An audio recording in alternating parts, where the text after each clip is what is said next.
Hello દર્શક મિત્રો, તમારું સ્વાગત છે અમારી ચેનલ મુખ્ય સમાચાર ગુજરાતી પર।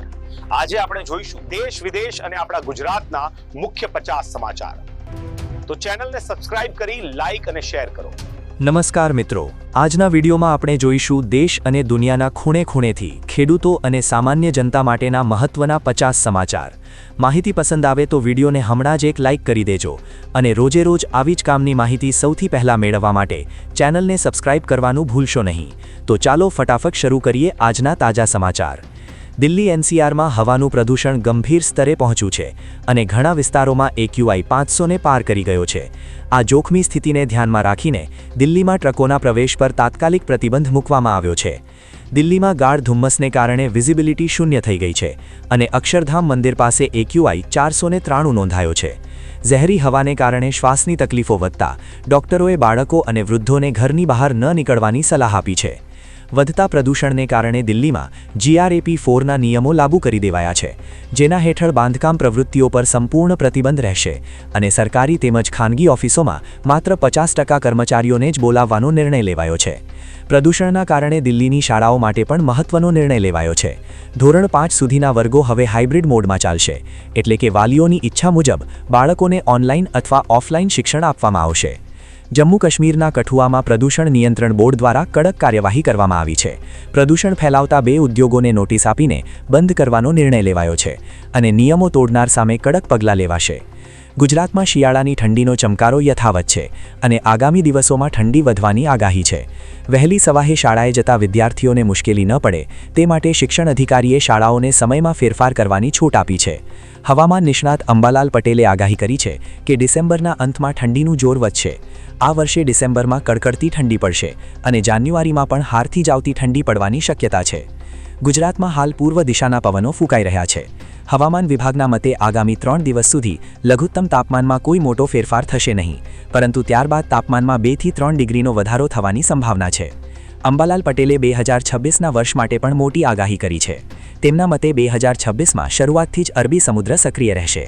જાન્યુઆરીથી માર્ચ મહિના ઠંડા રહેશે અને મે મહિનામાં ચક્રવાત સર્જાવાની શક્યતા છે। પતંગ રસિયાઓ માટે સારા સમાચાર છે કે આ વખતે મકર સંક્રાંતિ પર પવનની ગતિ સારી રહેશે। 14મી જાન્યુઆરીએ સારો પવન ફૂંકાશે, જેથી પતંગ ચગાવવાની મજા આવશે તેવું અંબાલાલ પટેલનું અનુમાન છે।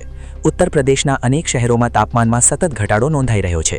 કાતિલ ઠંડીના કારણે જનજીવન પ્રભાવિત થયું છે અને લોકોને ભારે મુશ્કેલીનો સામનો કરવો પડી રહ્યો છે। હિમાચલ પ્રદેશના લાહોલ સ્પીતિ અને શંકુલા ઘાટીમાં તાજી હિમવર્ષા થઈ છે। પર્વતો બરફની સફેદ ચાદરથી ઢંકાઈ ગયા છે, જેનો નજારો માણવા માટે મોટી સંખ્યામાં સહેલાણીઓ ત્યાં ઉમટી રહ્યા છે। જમ્મુ કાશ્મીરના ગુરેજ સેક્ટર અને તુલાયલ ખીણના ઊંચા પહાડી વિસ્તારોમાં પણ હિમવર્ષા થઈ છે। હિમવર્ષાને કારણે તાપમાનમાં મોટો ઘટાડો થયો છે અને સમગ્ર વિસ્તારમાં કાતિલ ઠંડીનું મોજું ફરી વળ્યું છે। સુરત શહેર કોંગ્રેસમાં આંતરિક વિખવાદ સામે આવ્યો છે।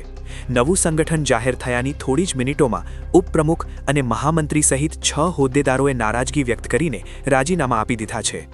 ગાંધીનગરમાં કલોલના સરદાર પટેલ ગ્રુપ દ્વારા સ્નેહ મિલન કાર્યક્રમ યોજાયો હતો, જેમાં મંત્રી ઋષિકેશ પટેલે દીકરીઓ સાથે બનતી ઘટનાઓ અંગે ચિંતા વ્યક્ત કરી હતી અને સરકાર દ્વારા જરૂરી કડક પગલાં લેવાની ખાતરી આપી હતી। વડોદરામાં ઇન્ટરનેશનલ મેરેથોનના ભાગરૂપે સાડી વોકેથોનનું આયોજન કરવામાં આવ્યું હતું, જેમાં 4000થી વધુ મહિલાઓએ સાડી પહેરીને ઉત્સાહભેર ભાગ લીધો હતો અને ફિટનેસ અને ભારતીય પરંપરાનો સંદેશો આપ્યો હતો। ભારતીય ક્રિકેટર હાર્દિક પંડ્યાએ નવો ઇતિહાસ રચ્યો છે। દક્ષિણ આફ્રિકા સામેની મેચમાં તેઓ T20 આંતરરાષ્ટ્રીય ક્રિકેટમાં 1000 રન અને 100 વિકેટ લેનારા પ્રથમ ભારતીય ખેલાડી બની ગયા છે। મધ્યપ્રદેશના ઉજ્જૈનમાં મહાકાલેશ્વર મંદિરે વહેલી સવારે ભસ્મ આરતીમાં ભક્તોનું ઘોડાપુર ઉમટ્યું હતું। ભગવાન મહાકાલનો દિવ્ય શૃંગાર કરવામાં આવ્યો હતો અને શ્રદ્ધાળુઓએ ભક્તિભાવથી દર્શનનો લાભ લીધો હતો। તમિલનાડુના મેટ્રોપાલિયમમાં જંગલી હાથીઓનો આતંક વધ્યો છે।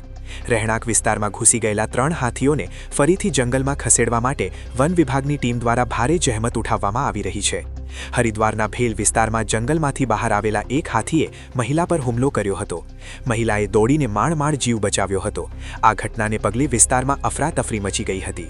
ઉત્તરાખંડના અલ્મોડાના મુખ્ય બજારમાં દીપડાનો આતંક જોવા મળ્યો છે। એક ઘરની બહાર લગાવેલા CCTV કેમેરામાં દીપડો કેદ થતા સ્થાનિક લોકોમાં ભારે ભયનો માહોલ ફેલાયો છે। ઉત્તરાખંડના કોર્બેટ નેશનલ પાર્કમાં રામગંગા નદી કિનારે મગરે વાઘનો શિકાર કરવાનો પ્રયાસ કર્યો હતો। જો કે વાઘે સમય સૂચકતા વાપરીને મગરના જડવામાંથી પોતાનો જીવ બચાવી લીધો હતો, જેનો વિડીયો વાયરલ થયો છે। જમ્મુ કાશ્મીરના ગુરેજ સેક્ટરમાં દુર્લભ ગણાતું હિમાલયન આઇબેક્સ જોવા મળ્યું છે. વન વિભાગે આ સંવેદનશીલ સરહદી વિસ્તારમાં જંગલી બકરી તરીકે ઓળખાતા આ પ્રાણીની સુરક્ષા વધારી દીધી છે. 4 વર્ષ બાદ દેશભરના અભયારણ્યમાં વાઘોની ગણતરી શરૂ કરવામાં આવી છે. આધુનિક ટેકનોલોજીની મદદથી અલગ અલગ તબક્કામાં ગણતરી થશે. છેલ્લે 2022માં દેશમાં વાઘની કુલ સંખ્યા 3167 નોંધાઈ હતી. જમ્મુ કાશ્મીરના સોનમર્ગમાં બરફવર્ષાની શરૂઆત થતાં પ્રવાસીઓનો ધસારો વધ્યો છે. બરફથી ઢંકાયેલી ઘાટીઓમાં પ્રવાસીઓ ઉમટી પડતા સ્થાનિક ઘોડાવાળાઓ અને હોટેલ વ્યવસાયીઓમાં ખુશીનો માહોલ છે. વડોદરામાં પ્રતિબંધિત સમય હોવા છતાં બેરોકટોક ભારે વાહનો દોડી રહ્યા છે. ટ્રાફિક પોલીસની હાજરીમાં જ નિયમોનું ઉલ્લંઘન થતાં નાગરિકોએ સવાલો ઉઠાવ્યા છે અને કડક કાર્યવાહીની માંગ કરી છે. જૂનાગઢના વંથલી રોડ પર કાળવા નદી પરનો પુલ અત્યંત જર્જરિત હાલતમાં છે. અહીંથી પસાર થતા વાહન ચાલકો જીવના જોખમે મુસાફરી કરી રહ્યા છે, જેથી તંત્ર વહેલી તકે સમારકામ કરે તેવી માંગ ઉઠી છે. ખેડા જિલ્લા વહીવટી તંત્ર દ્વારા કુપોષણને નાબૂદ કરવા સહકારથી સાકાર અભિયાન શરૂ કરાયું છે, જેમાં 16,000 સરકારી કર્મચારીઓ આંગણવાડીના બાળકોને દત્તક લઈ પૂરક પોષણ પૂર પાડશે. છોટા ઉદેપુર में માનવ કલ્યાણ યોજના હેઠળ લાભાર્થીઓને ISI માર્ક વગરની ટૂલકીટ અપાતા હોબાળો થયો છે. લાભાર્થીઓએ હલકી ગુણવત્તાના સાધનો મળતા નારાજગી વ્યક્ત કરી છે, જ્યારે વિતરણકર્તાઓ સરકાર પર દોષ ઢોળી રહ્યા છે. દ્વારકાના ભાભરમાં અબોલ જીવો માટે શિવનંદી આશ્રમ દ્વારા અનોખી સેવા કરવામાં આવી છે. દાતાઓના સહયોગથી આશ્રમના નંદીઓને 1100 કિલો કાશ્મીરી સફરજન ખવડાવીને પુણ્યનું કામ કરવામાં આવ્યું છે. અમદાવાદના શોપિંગ ફેસ્ટિવલ અંતર્ગત સ્વદેશી થીમ પર ભવ્ય ફેશન શો યોજાયો હતો, જેમાં ભારતીય વસ્ત્ર પરંપરા અને આધુનિક ફેશનનો સંગમ જોવા મળ્યો હતો અને મોડેલ્સ રેમ્પ પર સ્વદેશી પરિધાનમાં જોવા મળ્યા હતા. અમદાવાદના સૂલ બ્રિજ પર હાઇટ કેરિયર લગાવવાનો નિર્ણય હાલ પૂરતો મોકૂફ રાખવામાં આવ્યો છે. એક્સપર્ટના ઓપિનિયન બાદ આ અંગે અંતિમ નિર્ણય લેવાશે